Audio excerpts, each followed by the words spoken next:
This is Abnormal Entertainment. I am a real American, fight for the rights of every man. I am a real American, fight for what's right, fight for your life. You're listening to the No Cry Zone, a progressive political podcast on the Abnormal Entertainment Network.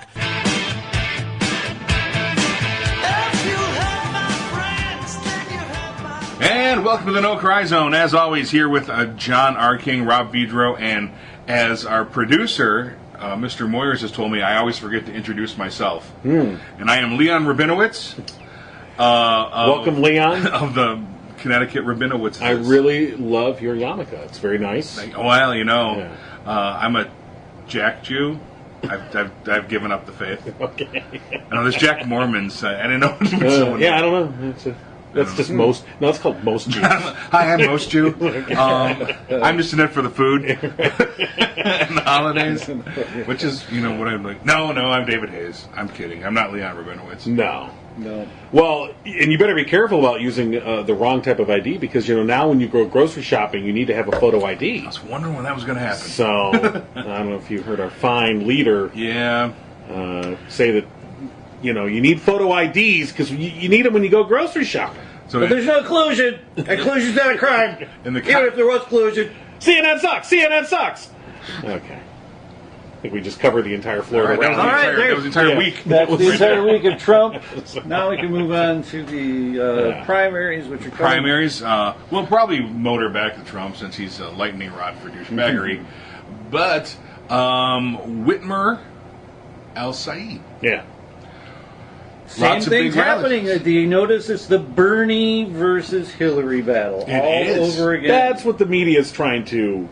That's not a try. So I've talked to people at the rallies, and that's what they feel like. The Al-Said rally in Ypsilanti, lots of people turned out, and they were all Bernie-ish about it.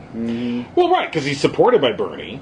Bernie's still, it's a similar message, right? Supported by Bernie. Yeah. But I'm saying like the way it's playing out, where he's drawing a bunch of big crowds, and the difference is they're largely ignoring one another, which is interesting. Al-Said and Whitmer, they're largely ignoring one another. And I think it's a good thing because, you know, once the primary comes out, one or the other is going to have to kind of step up and support either one. Now, polls, for whatever they're worth, which, enough said. So there's that. I mean, they have Al-Said. They had Al-Said as late as last week in third, behind Tanadar. Right. Because Sri Tanadar, this guy that spent $11 million of his own money advertising himself, and he's a fake progressive. Largely on the backs of abused animals. You know, right. I mean, his whole story is just like, oh my God, shut up. And all on credit, you know, I'm sure. Oh God, that's great. That's the best part. Yeah. We're going to see Sri Tanadar, doing, picking up garbage on our highways pretty soon. Didn't he run for governor? Oh, yeah, he's work release right now. Well, if there's any justice, he'd be in the same gang with Rick Snyder, but I guess that won't be happening. Yeah, so no. Rick Snyder's he's playing the "We Are the Champions" videos on the way out. Well, it's actually funny. As we record this on Wednesday, a federal judge has allowed a lawsuit to move forward about the city of Flint's drinking water disaster, but they excluded Snyder. Snyder was one of 3 individuals that were named in the suit. It excluded him, and now it's the former head of the Health and Human Services and I think the city's water department or whatever. So the 2 people that don't have any money are still in the lawsuit. The guy that actually has the money and called the shots, you can go. So definitely talk about, it's a civil suit. But don't forget, we paid for his defense, the governor's defense. That really good lawyer that got him off of this. Yeah. So I think he should write a letter of thank you, handwritten to everyone in the state. I think he should be on my retainer for the next time I screw the hell up.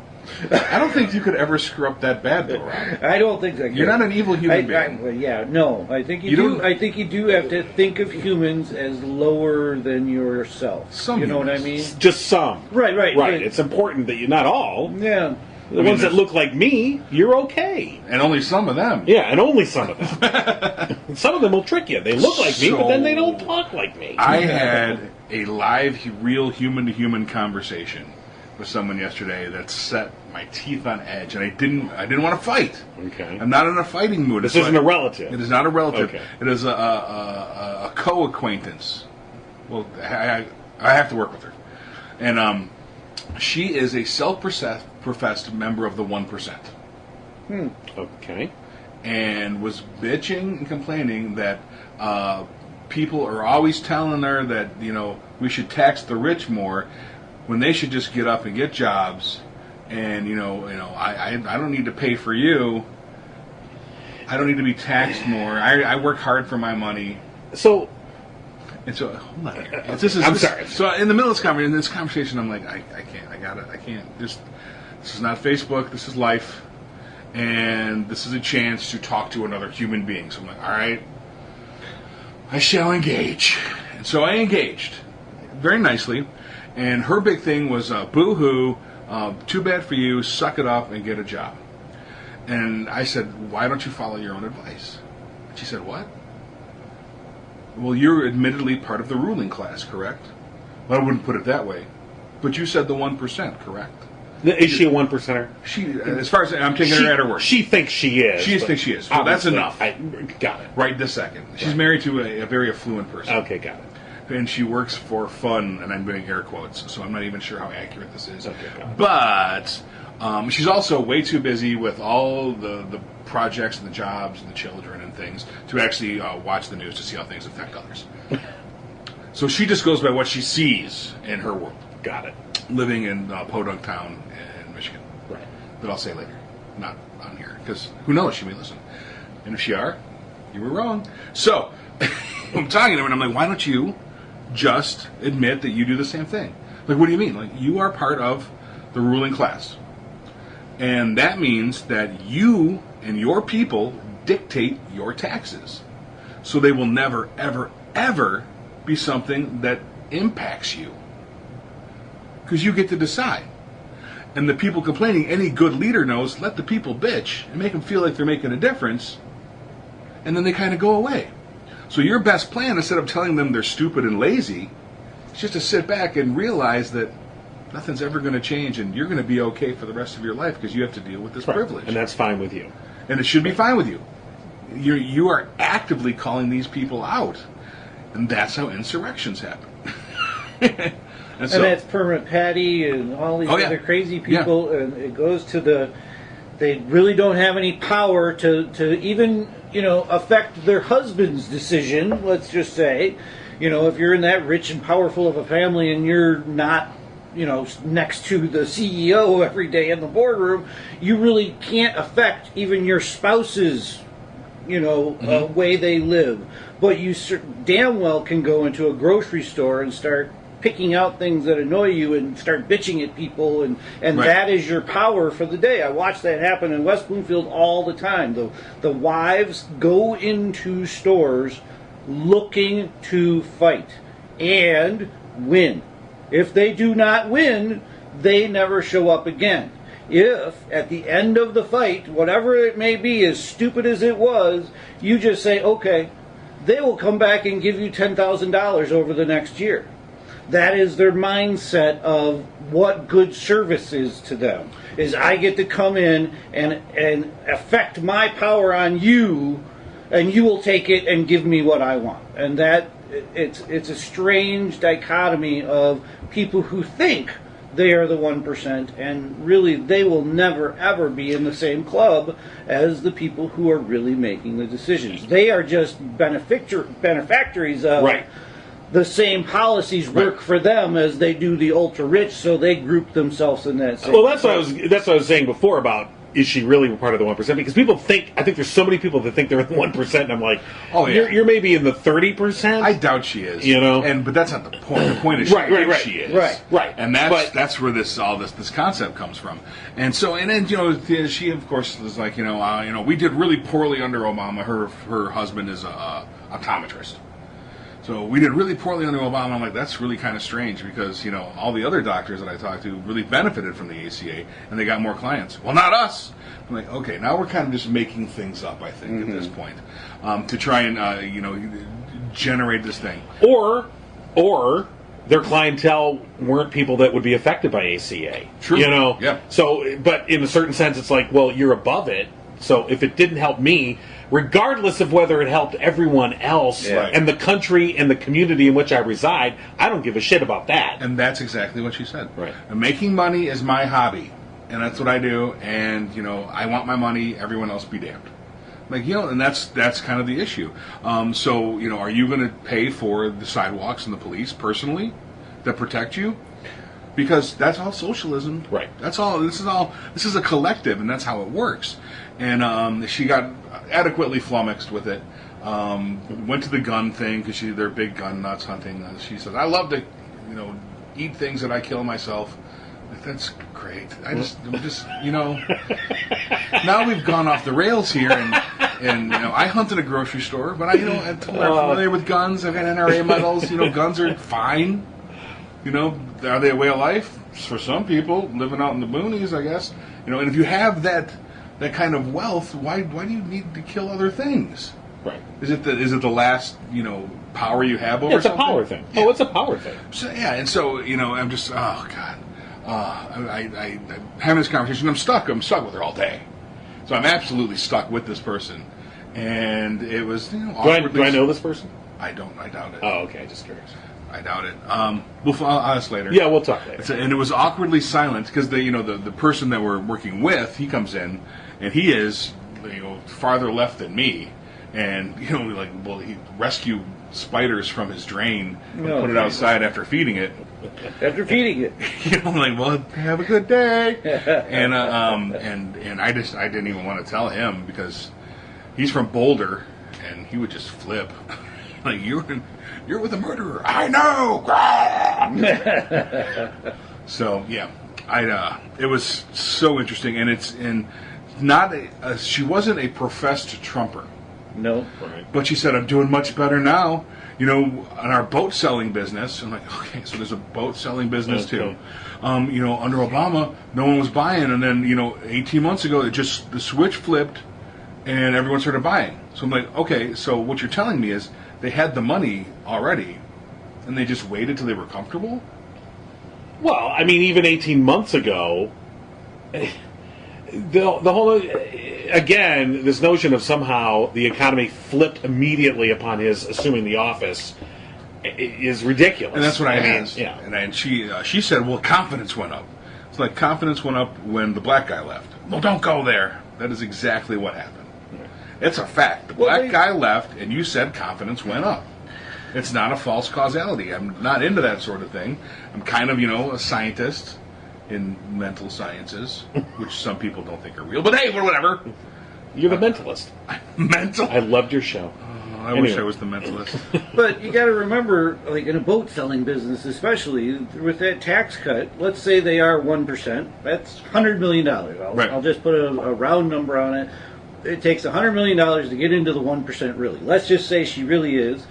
They got a tax break worth, 2 boats. Mm-hmm. That was what that was, a boat and a vacation. That's just free money that they just now have. No wonder the ATV business is going crazy. But they don't see it as free money. That's what I learned. Yeah. They're giving me my money back. Yeah. Right. That I told her, right now, I probably pay a higher effective tax rate than you. I do. I don't work any less hard. There's no probably about it. I guarantee you do. Yeah. I don't work any less hard than you guys. I probably work harder. I do lots of different things, and I try and help out my community and my environment when I can. And I'm being penalized for that under these tax codes. So, well, they're not really hurting anyone. Like I just told you, I am being penalized under this tax code that gave you a massive break. Yeah. Now, they don't see it as largely from somewhere else. At that point in the argument, it usually turns to, and maybe they won't vocalize this, but it seems to be, well, that's your fault. And that's exactly what she said. Yeah. She didn't say it was my fault. Right. But the people should work harder then. Right. They should they? Mm-hmm. Given you're growing up in suburbia and your privilege, and who paid for that college you went to in New York, and you started in ad sales for some magazine at 18 and were making $60,000 a year. Right. Who set you up there? Well, it's like getting a small $1 million loan back in 1974. Certainly is. So it was a very interesting conversation. I had to shut it off. It had absolutely the same level of uselessness feeling as Facebook. Yep. And I'm not going to do it anymore. It's not worth my time anymore. Right. So that was my thing. I go back to what we talked about last week, and I've been trying. Now, I can't say I've always been succeeding, but I've been trying. I've been making a conscious effort to implement General Reich's, tenets about moving forward. I've been only trying to reference our current administration as a regime more and more. It is a regime, the GOP administration or the regime, because that's what it is.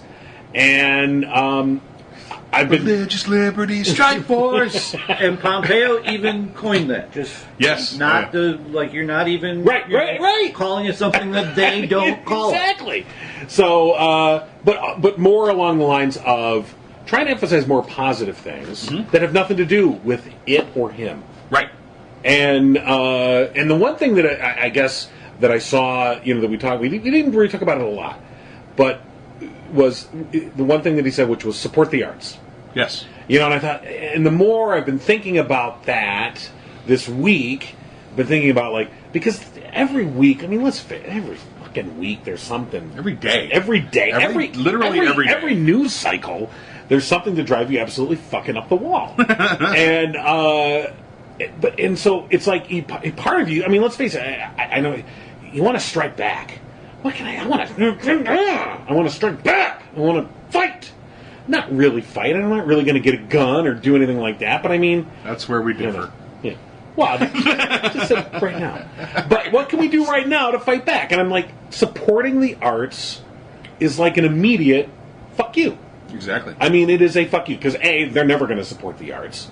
And so you're immediately doing something that they don't do, and in fact that they discourage. They're gutting the arts funding, and so that's one of those things that it's hard to do if you're a very politically active person. If you're paying attention to the news every day and you are into policy, and I'm not saying you should drop out of those things. I'm not going to, but it's just very difficult that when you're in that mode to be able to go, okay, that's an interesting piece of information. I'm glad I know that, and now I'm going to support this local artist. Well, see, you can carry it over, too. You can support artists and artwork and different types of art that follow your political agenda. For sure. There's a couple of fired political cartoonists right now they're doing Patreons and putting things together because, they went a little bit too far in terms of their publications, which not too far as far as I'm concerned. There's lots of counterculture stuff out there. There's, things debuting soon, winkety wink, that are similar. And there's lots of stuff out there. Right. So it really is about a mindset of, to stay engaged and not to. So because I think sometimes we're presented with an either or, dichotomy of you either have to be completely engaged every day and have flames shooting out of your ears and on every possible website or Facebook page arguing to the nth degree, or you have to completely disengage and not give a shit anymore. And I just feel those are two false choices. And I think stay engaged, definitely vote, speak your mind, but be positive, support the arts, and because this will end. This will end one way or the other. And what's going to happen when this ends is your city council is still going to be your city council. You should be at your city council meeting if you want to have your voice really mean something. You have one vote in every federal election. And yes, we'd like to tell our opinion to others, not in order to sway, but in order to almost bolster our own ego in why we voted this way, why this person got my vote. And that is a game that the media has been playing on us for at least 50 years. We have to have these rallies to get behind people to do the jobs that are happening every single day, without us knowing their names, without these people even being in the news ever. I'm sure in your local town there is a person there that's on 3 councils and has been there for 40 years, and all he needs to hear is your opinion in a civilized conversation manner. Hey, you know what? They're going to put this water pipe over here into my front yard when they could put it across the sidewalk and have it not go the other way. Oh, really? Yeah, let me go do that. And then you feel powerful. Right. And you can still listen to the things that are happening, and just like the conservative that's eco-friendly, you go take it to your, like here we have a full Republican local government. You go take that to our local government in a fashion of, boy, I just went to the hospital and it was $40,000. Can you believe it was $40,000 for X, Y, or Z? Boy, we got to get these costs down. There must be an awful lot of waste in this thing. So to make the price $40,000, almost make it like you're a low down. It brings me back to Bill Cosby, bullet in the furnace. It's an old skit. That's how we got the kid to admit your mama must be a low down, dirty something or other if you put a bullet in the furnace. And he gets the kid to admit that, yeah, it was me, and stop talking about my mama. You just have to use your. I'm living with a 2-year-old right now. You almost have to use a 2-year-old mentality. Is they are focused on what their leader is telling them and what the Republican Party is telling them, and this is what we got to do. What you got to do is kind of go bloop and turn the switch and give the mouse or the ant another little path to go down. And it's amazing. They're regular humans like us. They can be talked to. They can be, especially the ones that are already in government. I mean, they have an obligation to listen to you, to hear your demands and your concerns about your own town. And I find that to be the most empowering thing I've done over this last 18 months is to show up at these stupid meetings and show up at the Democratic Convention and to show up and see other people with like mind and to not feel so helpless. God, there was one that just came out of, and it was talking about it, like I was all on board for the first half of the video, and then there's like, oh, well, Trump's going to save us all from, money and politics. And I mean, they use these things to manipulate and control when really you just have to go look with your own damn 2 eyes. Go take a field trip. Go down and see some poor people, for crying out loud. You never seen a poor person? Go see how they live. My father was talking about San Francisco because San Francisco got in the news because there's so much defecation in the streets. Oh my God, defecation in the street. The whole thing about San Francisco is it used to be dogs. It used to be the rich people's fucking dogs that they were screaming about defecation in the streets. My point is humans are easily triggered to go different ways. Is that why she brought up San Francisco?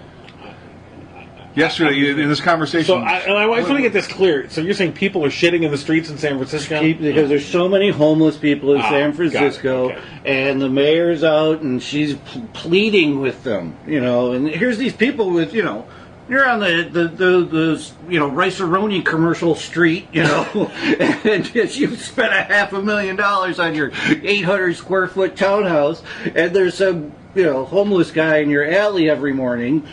You don't want that. San Francisco has changed over the years since the time of the free love, and it is now a real estate haven, and people are just going out of their mind that they have this warm climate that just attracts homeless people in droves. So right. So okay, so we're trying to. Sorry. Yeah. No. So trying to connect though what you're saying though, because I do see a thread that connects us. So David, you're talking to this person that thinks they're part of the 1%, which right. Bullshit, they're not. But okay, they think they are. Good enough. Mm-hmm. And I think there's a lot of people that just assume they're in the 1%. It's like everyone thinks they're in the middle. Oh, I'm middle class. Even people that are way above middle class. Oh, I'm a middle class. No, you're not. So anyway, so there's folks that have that mindset. I'm in the 1%, and so Rob, you're talking about trying to reach them through, trying to find a common ground to discuss. Just to talk their language. Instead of David confronting, he should have maybe gone down the route. What was the first argument that we were started off with? Through no confrontation. But it was the people should go and get jobs and go and do this and go and do that. Right. I've got where I was, but pulling on my own Right. bootstraps. Why can't these people? Basically, But I guess what I'm saying is that what I'm saying is that, and I think David, you experienced this because you said at a certain point you're like, I'm done. There's no. You tried, and it was like talking to a Facebook page. I love that illusion. It was, and just trying to convey the reality, because I wasn't arguing. Because there was no argument going on. Right. It was all a conversation. Right. I wasn't confrontational, and I just tried to explain to her, like, well, this is what happens with poor people. I used to be a poor person. I'm no longer, thankfully, a poor person. But when, this is a thing where you are stealing napkins from Burger King to wipe your ass with. Yeah. This is the thing that happens. Yep. If you have no money. And it's not a matter of how hard you work. I worked really hard. I just didn't make any money at it. Right. I was, I was upwardly mobile. I was trying to move forward, and a vast majority of people in that situation are working very hard to move forward. And she was under the misconception that she's just out there paying for people. Right. So her experience is she has. It sounds to me that she's unable to see outside her bubble. All right, which is very. And she admitted it. She did. I only see the world around me. Right. So my experience is this, and so in her world or her worldview, everybody's experience should be like this. And like you said, how did you pay for that college in New York, and how did you get that $60,000 job selling ad sales right out of college? Which a lot of us, go to college, end up with huge amount of student debt because no one was going to put ourselves through college but ourselves. Mm-hmm. All right, and then when we got out, we didn't land no $60,000 fucking job. Right, and if you did, that's great. And it had nothing to do with how hard you realize worked. how you got there. Right. So I guess I'm saying is that there's a. Rob, I agree with you that when you can try and reach people in a way that they'll understand, but sometimes you just reach a chasm. Right. There's no bridging. I mean, I didn't understand her language though. I mean, Right. I don't have a concept of looking at people like that. Here's where and I actually refuse to take that point of view. Right. Well, here's where I may have. I don't know if I would have thought about it, but now I'm thinking about it because I have a 2-year-old. Because if the 2-year-old has a pair of scissors. And really is crying and screaming for the pair of scissors, and you don't want him to have a pair of scissors, you might give him some drums for the next 5 minutes to get the scissors away from him. But pretty soon you're going to take the drums away too. You got to, couple steps ahead. With her, I might have gone, but boy, this country would be awesome if everybody was like you. How do we get everybody to be just like you? And then you kind of turn a switch. You've now complimented her. It's that same Donald Trump thing. You've complimented her. Boy, I really do wish everybody was as successful as you were. Do you want to know what the answer was? Because that was attacked. Yeah, was it? The answer was they should work harder, like I did. Right. Like, motherfucker, you're not getting the point. These are people working incredibly hard right now. Right. And very hard. We don't pay our soldiers anything. Right. Really. They're not working hard. Well, see, once again, that's something they don't see, they've never seen. So she's like, even a brother. She started talking about trade and the trade wars, and of course how, China is not fair and we are losing money to China. And I brought up this concept, because I had far too much time with this lady. And I said, so we have this trade war with China, correct? Right. So you know that much. And it's affecting farmers. So there are lots of farmers that are out there, they're suffering from this. She's like, oh yeah, but they're getting a bailout like everyone else does. Like, well, here's the thing. Why are we making up that issue? If we didn't start a trade war, the farmers wouldn't need the bailout. Where does the money from the bailout come from? You're concerned about spending. Right. And she's like, well, it's the government's paying for it. Like, well, okay. We've really added to that deficit this time around, haven't we? We're closing on $1 trillion, way up from the last administration. Well, I don't know about that. Well, it is. You can look it up. Yeah, I do. You can trust me. And so what we're doing is we're largely borrowing the money from the people that we're in a trade war with and paying them interest on it to bail out the citizens that are suffering from the trade war that we created. Where is this good business? Where is this using your head? Where is this working hard? Right. these farmers can work as hard as they want for as long as they want. But you see, And it's not gonna work. That's what I'm saying. You took her argument and you politely said, "Okay, interesting. Well, here, let's factor in some realities: deficit, trade war, all. And there's no effect. There's no it's effect. essentially when it devolved into I like guns. Yeah. Okay, so- Once you start getting it, yeah. Left turn. so And you do have to disengage at that point. Yeah. But I think there's too many times though. I just I mean, unlike the county commissioner people or the county meeting guy, she had no obligation to listen to me. Sure. Not a And- single obligation. And you will never in that conversation get her to admit that she's wrong. Right. But 10 months down the line, when Skippy, her golf partner, mentions it again, and then when she's at the next dinner party and, they're talking about the farmers and the trade war and the tariffs, she'll have that other little tidbit that David told her. I mean, she might Maybe. might not have it, might have just disregarded it immediately. But it is information that was valid, and she needed to Right. hear it. So and if she's that- not going to hear it from anybody else. No, if that works You know? out, great. I wouldn't it was a count large waste No. of my time, as far as I'm concerned. right. I mean, I guess. And I was like, it's not Facebook, it's not online. I'm going to do this. I'm going to follow, and I'm going to state what I think is right, and then I'll just see what happens, and not engage, not argue, not get mad at anyone. Right. Man, It was she wasn't angry because at the end of the day, she's like, I see, I'm totally right. Nothing's changed. I'm still rich. Right, but this is what political discourse has come down to in this Right. country. And she's probably pissed I'm And up even here. when you try to engage on their level, it's just there's no comprehension because we can't agree on what a fact is. So, for instance, David, you're talking about the trade war, and you're saying, okay, well, we started the trade war. No, we didn't. But yes, we did. It's not even that. It's not even a disagreement on what a fact is. It's just a ignorance of it. We started a trade war. Silence. Not shout it down. It's not. You're not telling me I'm wrong. It just is. Okay. So the closest she came is when she said, I don't know about that. Yeah, I don't know about that. I Right. don't keep in touch with that. Right. But she knew there was a trade war. Okay. Because that's a good thing. Right, in their mind. Yeah, Yeah, sure. that's a good thing. So I see that Trump a sure lot did do now it. coming from the other side is them disengaging. Like if you they'll just ghost on you. They're Yeah. off in their own little other conversation. I was actually had a great conversation with the guy out at the golf course about how golf is doing well now, and he attributed it to Trump, and I was like, well, I attribute it more to just consumer confidence. I don't know if Trump really brought that about. I just know it's way better than it was in January of 2009. The whole place was crazy, and we're losing jobs, and people sucked their money back into their pockets and shoved it under their mattress, and yes. It was the same administration, but I think with any new administration, consumer confidence would have went up a little.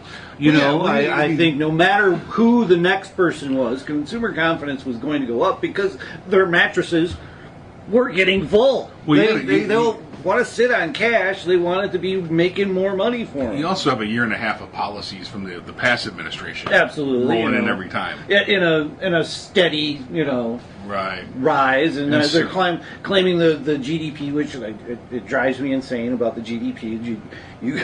No one gets jobs over the GDP number. No one gets raises out of the GDP number. Right. The only people who get raises out of the GDP numbers are the stockholders. Right, but when the CEOs, but again, it doesn't. and it doesn't equate back to it. I mean, look. So here's a headline today that inflation, gas prices, tariffs squeeze consumers. Right. We could go into all three of those, but Yeah. they're all effectively. We get it. Gas prices are up. Tariffs that didn't exist before now exist, and inflation is largely being driven now. Right. I mean, inflation can be a good thing, and is a good thing when the economy's hot and rolling. The inflation that we're seeing now, though, when you talk to all the economists, the inflation we're seeing now is largely because of it's being driven by the short-term stimulus of this tax cut. Right. That it's like pouring gasoline on a fire. Yep, the flames are going to get higher, but that's not really what you want. So the inflation is being driven by artificial sources, Right. not by a healthy economy. So anyway, we're being squeezed, and you're not seeing. Yesterday I was listening to a business report, and they were talking about how, again, largely businesses. I'm trying to remember what. Oh, it was Caterpillar. Okay, so Caterpillar is seeing these huge gains. They make this construction equipment, okay? All steel. Right, and it's a U.S. company. They make this construction equipment. They're seeing great gains because China's having this building boom. So they buy. So companies like Caterpillar that make the equipment to make this building boom, they're doing great. Wonderful. So they made all this, they had this earnings report, and they beat the analysts extra. They got all this extra money, and largely coming through from the tax cut. And they also announced at the same time a share buyback program. Okay, so most of the money, the profit that they're getting, they're going to be using to buy back shares, which i.e. is larger dividends for shareholders. And so if you're a line worker at Caterpillar, you get fucked. All right, your salary hasn't gone up, but you're paying more for gas, and now you're paying a tariff to get your meat.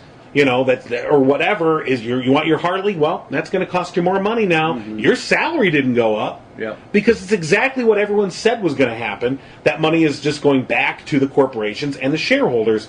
So when you talk to this guy at the golf course, it says, oh, it's great, consumer confidence, it's awesome, and you're like, I get it, but it doesn't.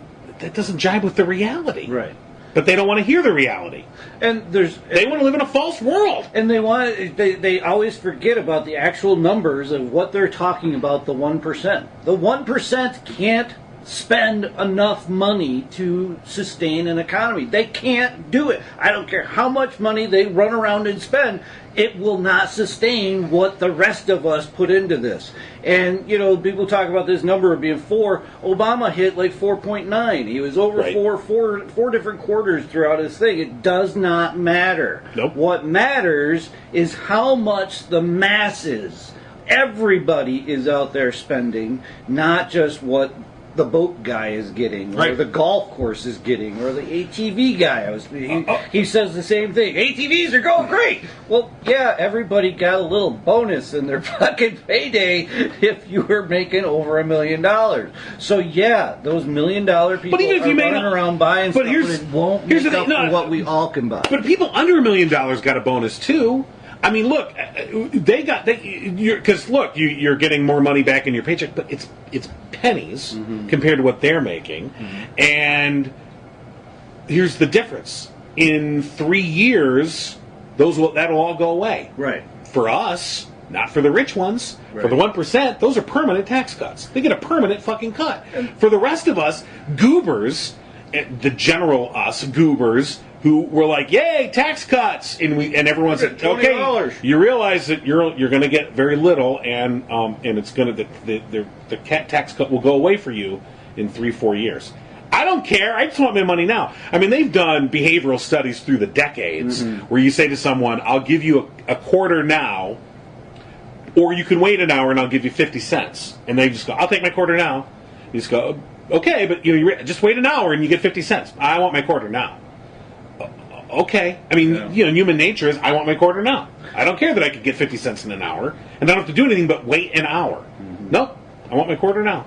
And don't forget that the stock buyback is essentially they're cooking their numbers with extra profits now. Yep. In 2 quarters, the stock prices will rise, and they'll sell the stocks back, making even more money. Right. And so again, that's what that is for. And then that money will then again go and get invested in something, and not go to the actual open market.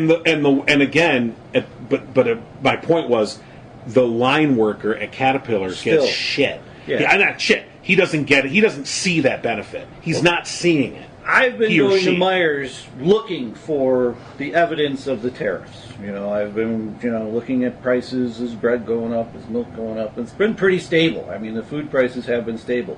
You watch when it gets to $4 a gallon for milk, or $4 a gallon for a loaf, or $4 a loaf for bread, or $6 a gallon for gas. How much the 1% will then claim poverty? Oh my God, gas prices are, and shoot the other way. We're just middle class. We don't have enough money to fill this up. Oh my God, that's $600 a week, and they'll start claiming that they're middle class and start bitching at them. But in the meanwhile, the raping and pillaging is going on as we speak by the powerful of the world right now, while everybody's looking the other way to see what the orange rapers are going to rape, pillagers are going to pillage. Let's talk about a couple powerful people that had a distinct change over the weekend. Okay. The Koch brothers. Interesting. Yes. Koch brothers, who are awful humans, but ideologically pure humans. They have stated their thing. They have not flip-flopped. They're against spending of any sort. Right. They're very libertarian. Social issues they largely disregard and don't really play into. They want to subjugate the world, of course, but they have decided that, and it's David Koch. Charles Koch has backed off and retired. David Koch has changed their political spending plan, and they're backing anyone from any party with the right ideological credentials, and it's stated a direct affront to the policies of Trump and the GOP regime and the spending that's going on and the awful tariffs and the fiscal things. Right. So Trump and the Koch brothers are now in a weird little war. Right, and they've vowed to primary. Not this election cycle, but in the 2020 election cycle, they'll primary. They vow to put up candidates that will primary Republicans who are touting these tariffs. Mm-hmm. The tariffs is right now the biggest thing that they hate them. And largely any of the Trump plans.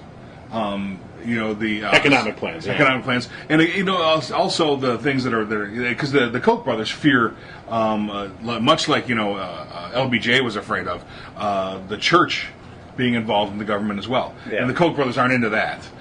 So I guess they're not super total awful. They're like Darth Vader and they are kind of the antithesis of climate change deniers. And that has always been their thing. Why they got into all of this is they have many corporations that would get taxed hugely if we ever had carbon taxes. Well, they're an energy company, and they do environmental bad things all around the world, and that's where they got into politics. We started going down that environmental route, and they jumped in to combat that from the Democrats at the time, which I think it should be any sane human on this planet Earth should be concerned about these things and what our government is doing about these things. But that is where they got in, and now I think they see how well that works. Well, they saw how well it worked and created their systems and realized they had real power. But now they see a more immediate threat. You know what I mean? To their profits. Well, the more immediate threat to their profits is a crazy man who has a staff behind him that just wings out tariffs in a world trade situation. Well, right, but so the thing is I don't think that the Koch brothers themselves are climate change deniers. I happen to think that they know. Just like the head of Exxon, they know that the science is real. Exactly. They get but it. The money. They don't fucking care. Right. That's the evil. So what they've done is they largely built, they're in large part responsible for the Tea Party and funding that, and they built their monster too well. And their monster is doing things that they didn't plan on. The monster didn't follow those many instructions. So now they're pulling that back. The study they just paid for apparently inadvertently recommended Medicare for all as a $2 trillion savings. Right. Yeah. And that's been largely dismissed in the news cycle. The Pentagon needs that. The $2 trillion. Oh yeah. They'll just suck that right up. Oh yeah, and then lose it. They'll lose it. So that's interesting. The Koch brothers. Well, you're seeing cracks in the conservative coalition as Trump is wont to do. It's the party of Trump.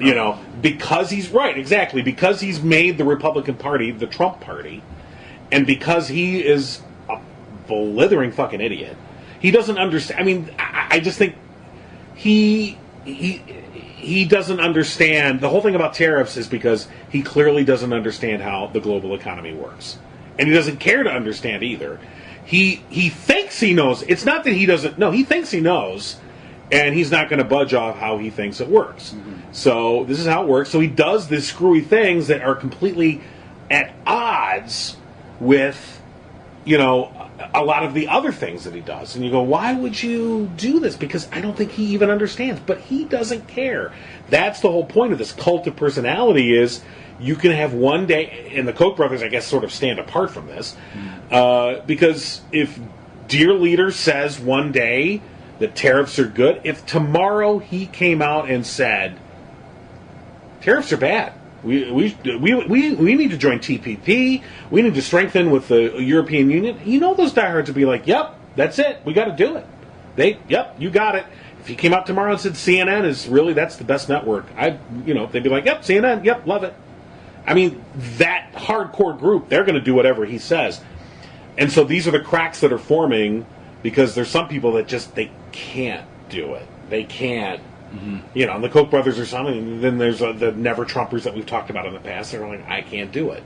So, what happens? I don't know. I mean, increasingly, the more I've been thinking about it, what you said, David, what you've been saying for a while now about maybe he should get reelected because when this fucking catastrophe all comes crashing down, it needs to be entirely on his watch.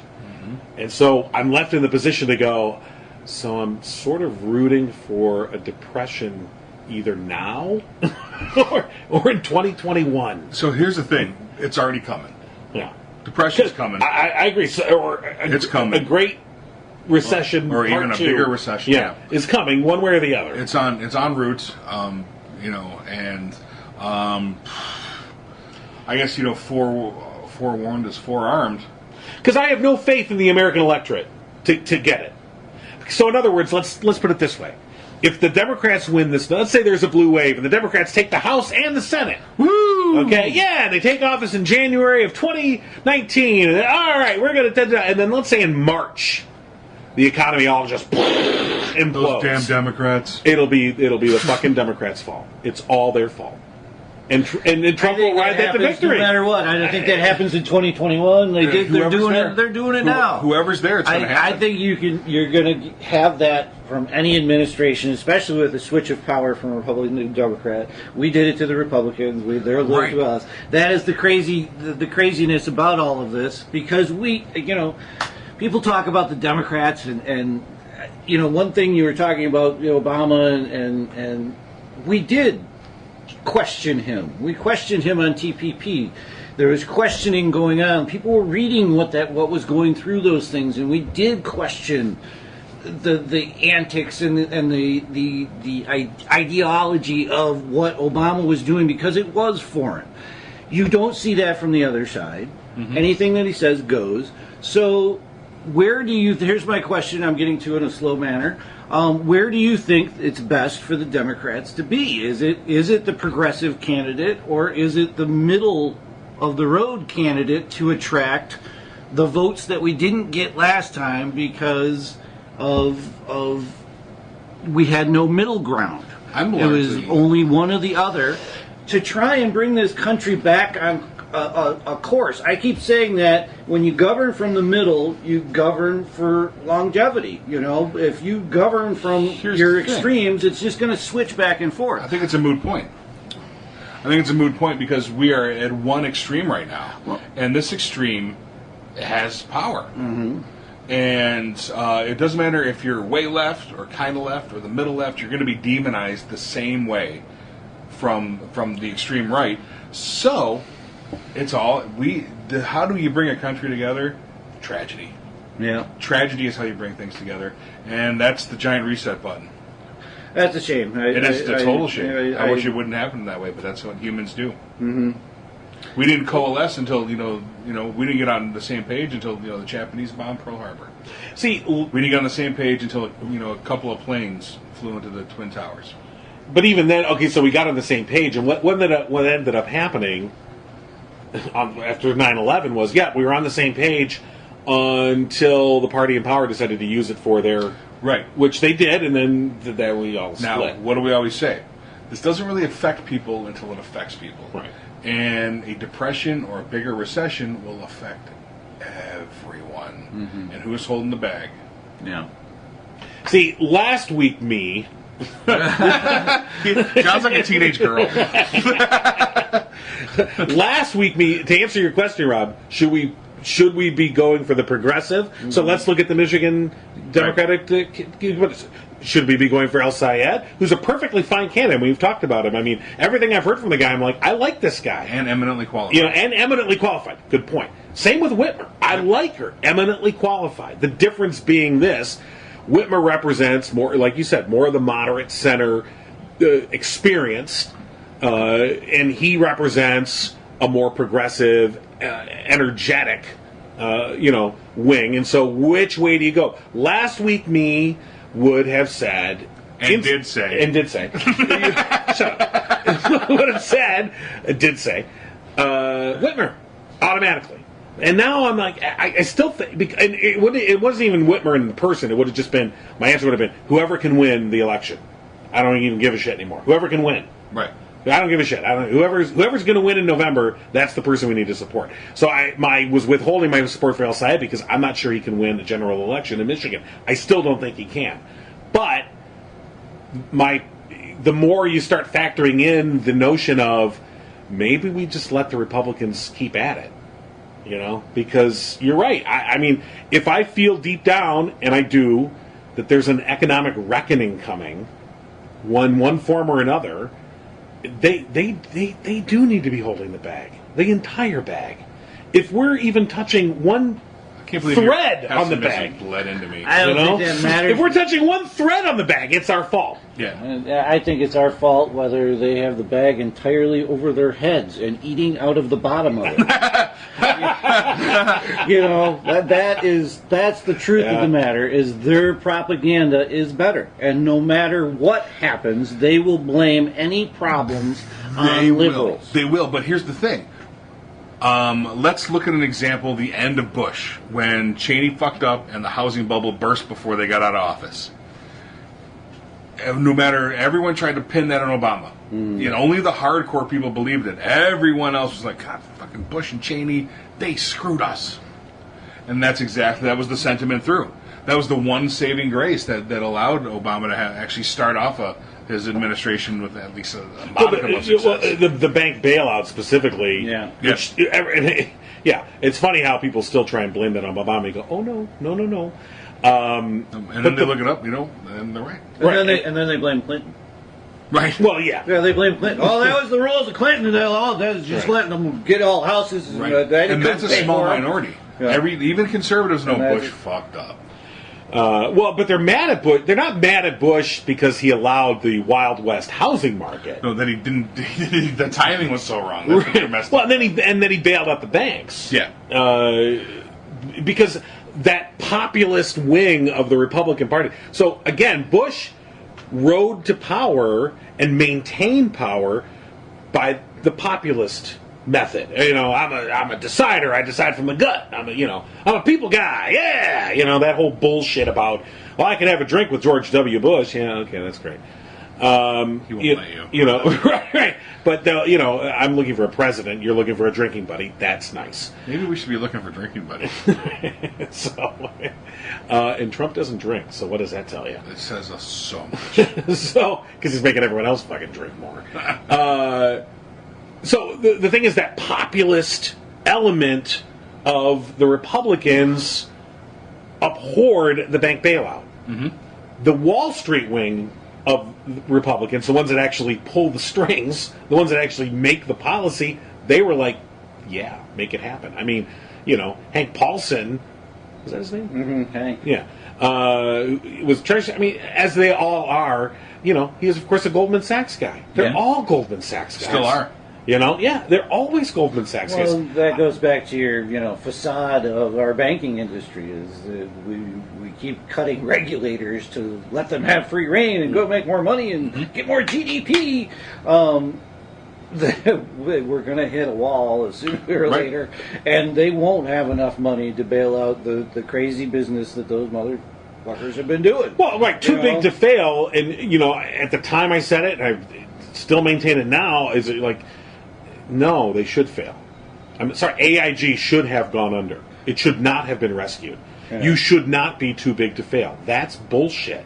And people, I try to liken this like this banking. I mean, FDR's first fireside chat was to just try and educate people on what the hell a bank does. I mean, they make money on your money by investing it elsewhere and not giving you any of it after they make money on your money, which is a kind of a strange business plan, but works. People go and do it.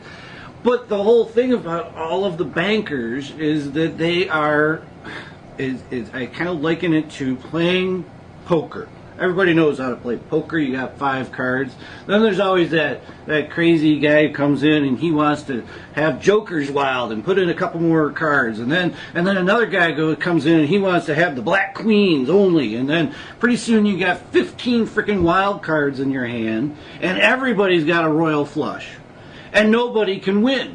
So how do you win? Oh, you got to make one more little rule that favors me so I can win and I get all the money. Then the next guy comes along and he makes one more little rule on the next pot and he makes all the money. And they've been doing that now for decades.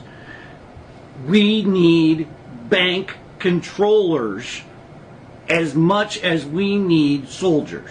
I mean, that's the what we're battling is the money of our Wall Street and the crazy despots around the world who want it. So we need both as much as the other. And people, as soon as you start talking about banking, they glaze over. I'll never have power over a banker. Doesn't even matter if you talk to them about it, because, like I was having this conversation with the woman, the ruling class sets the rules for the ruling class. Congress is filled, with one percenters. Or self-avowed 1%ers, at least 5%ers. They're closer to 1%. Right. And they're going to make the rules for themselves, Democrats and Republicans alike. Mm-hmm. And don't forget that. It's all in the crazy system. This is why they're all like this. So I'm looking at, let's break it down. Is Gretchen Whitmer closer to the 1% than Abdul al-Said? Not really. I don't think so. Yeah. Even personally? Or But that's my biggest question. That's like saying, am I closer to the sun or are you? I'm a foot away from you, so yeah. Technically, if the sun was behind you, you're closer to the sun. I'm asking because I don't know about any of their finances. I think she's. I'm not. Yeah, she probably maybe has more money than he does, but comparatively speaking to the 1%, it's so ridiculous. Well, I'm just saying, infinitely remote. Guarantees it dictates how you govern too. I'm just saying. I think that question is more aptly asked about policy. Are her policies more closer to the 1% than his? Here's the thing: what I've discovered is you can say whatever policy you want, but your circumstances dictate your behavior. So, for the most part, like Mitch McConnell could say that, I'm a real nice guy. That question though presumes that they are somehow opposites, and they're not. They are much more alike than they're opposite. It does not presume that anything of the sort. Because I think they both have worked. They both have gone to school. They're both educated. They both have experience. It wasn't comparative. Yeah. Okay. Then what was it? It was a general question about finances and where they sit. Okay, so I go back to what I originally said. I don't know her finances. Yeah, I don't either. I'm assuming. I'm assuming. Look, she's older than he is. Okay, he was the director of the Detroit Health Department, a position I can't imagine pays a lot. All right, it pays a decent amount, I'm sure, but probably not much, in terms of right. She was the Senate Minority Leader. Yeah, she was. Okay, and I'm sure she's on some consulting, whatever. That's the way the politics work. So. I'm sure she's older, so she's had more chance to earn money. Okay, great. So she maybe has a bit more money than he does. I'm just concerned. I don't think that puts her any closer to the 1%. But I'm saying, but we don't know anything. So maybe she's got a massive trust fund, or he's got a massive trust fund from his parents made tons and tons and tons and tons of shitloads of money. So it could be all lip service. Well, until you get into power too. Right. They both. Just like Trump has no money. And said he did. Well, he's getting money from somewhere. Now he is. I keep going to the point that you made, David, about Bernie, that he needed to get in the House and change it from the inside incrementally instead of from the outside try and blow it up. And right now we need independent voters. If you talk to America, we're practically 50-50, Republican, Democrat. It's the independent voters. It's the libertarians who side with the Democrat because they see an inkling of something they like. It's the guy who hasn't voted in years that we need in this election to turn that tide. And I guess that's my biggest question: is the people who are morally turned off by the current Republican regime's antics towards women and their derogatory language and how they try and belittle the rest of the world and belittle our allies and prop up our dictators around the world, and in a complete reversal to even the Republican that was in office before him. Those are the people that I feel would actually switch for someone who's a Gretchen Whitmer versus an El Said. Not even their name or anything, just the policy places that they're coming from. That big bad socialist word in their mind is an alarm bell. And yes, I wish in the election after Bernie we had a huge political revolution and we could get the money out of office. But I think you have to go slower than that. I think that you have to get in office first. And in order to do that in this arena, we need, I feel, at least a few moderate voices to create a sense of calm that we're not going to reverse tide 90 degrees again. I don't dislike either of them. No. And they vary by degrees in terms of policy, except for El Said's far more populist and democratic socialism approach. Well, El Said, in his video that I watched, it was a plea for donations, as usual, that he was claiming that, there's one Democratic candidate who is a Republican. He takes pictures with Chris Christie all kinds of examples of him. Is that Montana? No, talking about Cali. Republican. Okay, got it. Who is, one of my challengers is a Republican and gets giddy over these people. And I have one in my own party that acts like a Republican, and I took that to assume Whitmer. Really? Oh, I haven't seen this. Okay. And then a little one who is unscrupulous. The guy was Canada. Okay, interesting. And none of them want to do what I keep hearing in the streets, which is blah blah blah blah blah blah blah, Bernie. All of those hugely hot, populist, progressive messages that get people excited, but scare the hell out of the other side and scare the hell out of people. The libertarians. Okay, so I have not seen that, and so that's interesting. But so my heart says vote for El Sayed. That's where my head says vote for Whitmer. Because again, if I'm going by last week me, I want the person that's going to win in November. My brain says vote Shooty. See, but then shit falls apart. That's my liver. My liver says vote Shooty. So the point is it'll be interesting to see, and by that point it won't matter anymore. But it'll be interesting to see that. Okay, let's say Whitmer wins the nomination. I'll be interested to see what El Sayed does. Because the polls say she's going to win, but polls being what they are, they're probably accurate. But let's say she wins. What is he going to do? In other words, is he going to follow the Bernie model and be a fucking dick? I don't think so. Okay, I don't think so either. I don't. But it'll be interesting to see. Any rational person who followed Bernie can see what happened. Well, did anybody see Painter come out? Richard Painter, he's on the Democratic ticket. Right. And the Dems are kind of doing to him what they did to Bernie, is we want your mailing list, we want all your donors, we want you to make money for us, you got to pledge allegiance to us. There is an establishment there that you have to fight. Well, but if you want to be part of the party, if you want the apparatus of the party to work for you, you got to play by the rules. So, I go back. You talked about how Bernie in the House. I remember David's analogy about Bernie coming in the House and not fucking flushing the goddamn toilet. Yeah. All right? He won't flush you let him in. You said, sure, you can come on in. Use my house. He won't flush the damn toilet. And I want that turd flushed. Okay? I want it flushed. So I'm going to invite you into the House. That's fine. I.e., you want to be a Democrat. That's great. flushing the turd means you got to work with us. If you don't, then don't come in. Did you just do a commercial for Tanador? Well, just don't shit on the streets in San Francisco. Yeah. I'm Sri It gets Tanador. my dad all upset. Because he's going to be somewhere in San Francisco at some point. Those goddamn rich people on Rice-A-Roni Avenue, their damn condos are going down in price right now. I feel so bad for them. And the only reason he cares about San Francisco is one of his nephews lived there like maybe 10 years ago. Oh, wow. You know, he's long gone with the rising Tell your house dad. costs. Tell your dad that if it just fills up with shit, then all them gays is going to die too. It's a win-win. Rice-A-Roni Street, gone. No, he's pretty progressive on that kind All of right, stuff. good. Just let people do what they want, kind of guy. Okay, so for gays, Except for shit. but against shitting in the street. Yeah, flushing the right. toilet I don't thing. know. I don't know. That You sounds like went a there. that's a campaign You slogan. went there. I'm kind of against shitting in the street as well, but I don't want to make it a property value issue. I wanted to make it a give jobs and shelter issue. We could give them all jobs and shelter, or burn them all.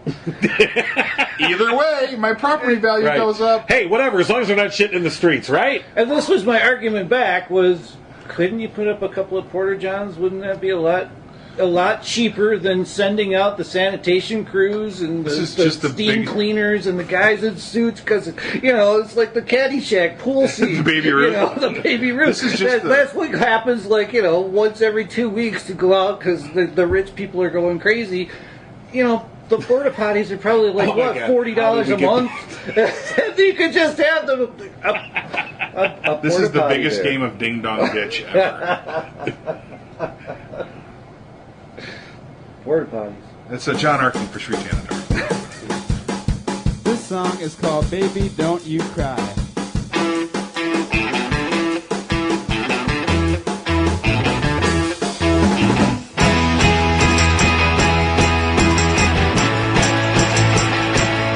I didn't mean to make you cry. I saw those tears come out your eyes. But things don't always go the way you want them to. And I'll do anything to keep being with you. Baby, don't you cry. Don't wanna see until you know that. Baby, don't you cry. Baby, don't you cry. I saw it coming early on. I didn't know what to do, but I knew the Lord was coming. If you knew I was waiting around to watch you lie to me. If you thought things were okay, then why'd you go?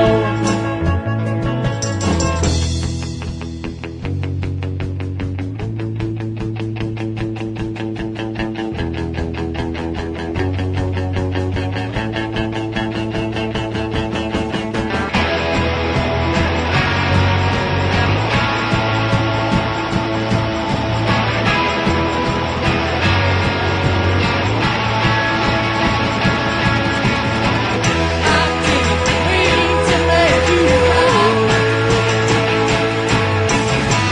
I saw those tears come out your eyes. I didn't mean to make you cry. I saw those tears come out your eyes.